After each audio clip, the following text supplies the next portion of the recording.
Hi everyone, I'm 15 years old Kayla Chen from Shanghai Weiyu High School. Is now learning the IBDP curriculum. I attended the workshop 003 Behavioral Economics Belief-Based Utility this summer.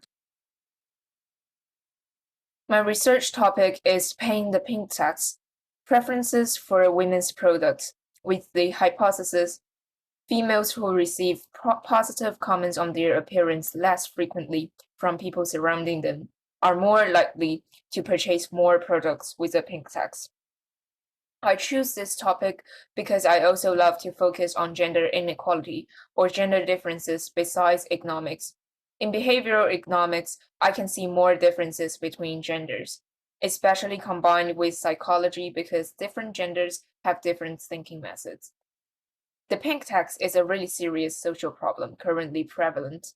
It is a source of gender inequality. Why do women pay the pink tax? This question remains in my mind, and I'm also a victim of pink tax. At first, I just want to do something that is related to pink tax, but it's not detailed enough. After reading numbers of journals and papers that the professor sent me, I wrote a literature review and focused on the relationship between compliments and purchasing behavior. I start with the number of compliments they receive, but the professor said the quantification may confuse subjects. They may be hard to estimate the exact number of compliments. Therefore, we changed our topic to the current one, the frequency of receiving positive comments. The professor guided me to use Google Forms and Prolific to run the research. I designed my research questionnaire for the participants on Google Forms first. The overall experimental process, that is, the contents of the questionnaire, can be roughly divided into 4 parts: random assignment, elicitation of frequency of receiving positive comments, elicitation of product preferences, and demographics. In the second part, elicitation of frequency. In one condition, one group will see the option between daily, weekly, and monthly, and the other will see several times each day, once a day, and weekly.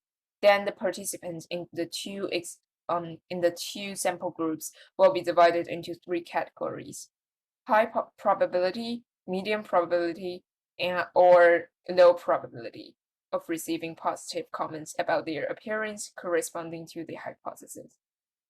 The main purpose of the question is to use the framing of the response choices to manipulate their perceptions of how often they receive positive comments about their appearance.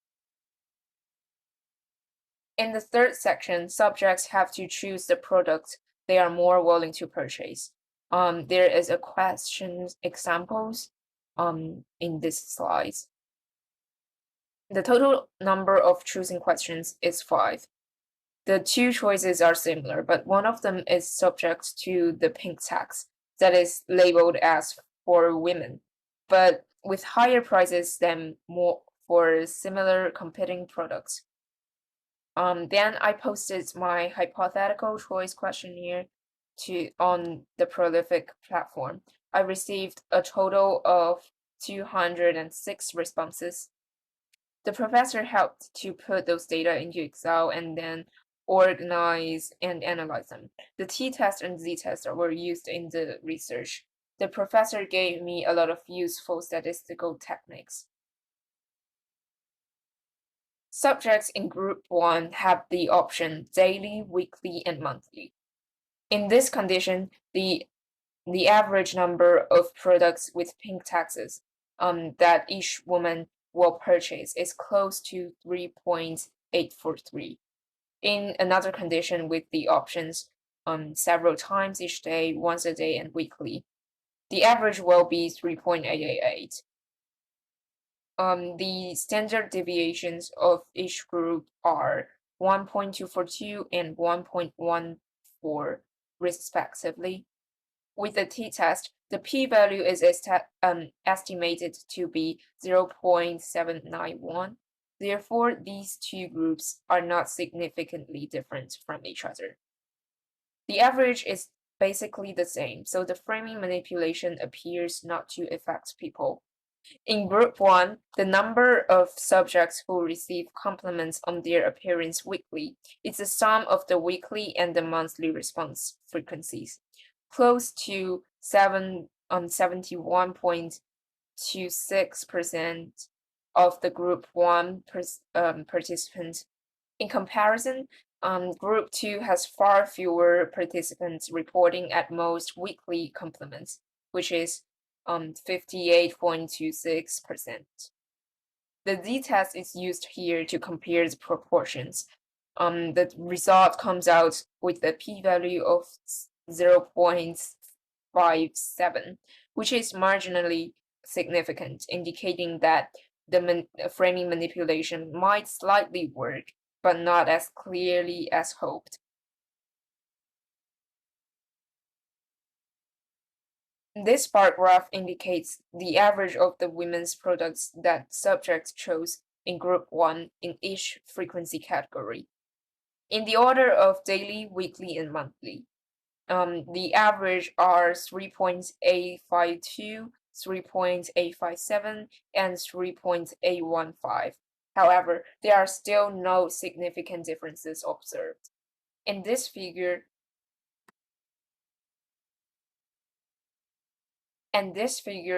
shows the average number of women's products that participants in Group 2 chose in each frequency category, in the order of several times each day, once a day, and weekly.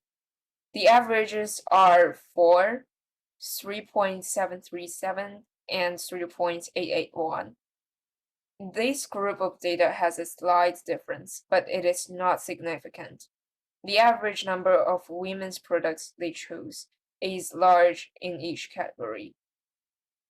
Regardless of the frequency with which the subjects received compliments, they consistently exhibited a tendency to purchase more women's products. The final conclusion came out. There was no evidence that the number of compliments women received on their appearance was a factor in their purchasing preferences for pink tax products. I haven't taken any statistics classes before, so running data analysis is a really difficult thing for me. It is also hard for me to understand the concept of t-test and z-test. Greatly thanks to my professor. He explained these techniques patiently to me and helped me to analyze the data together. I knew that I definitely couldn't do it by myself. My academic writing skill is very poor.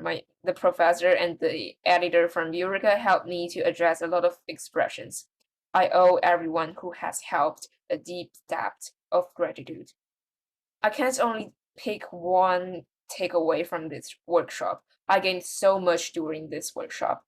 First, I definitely learned some useful data analyzing methods, helping me to have a base of statistics. I should have more statistics classes in the future.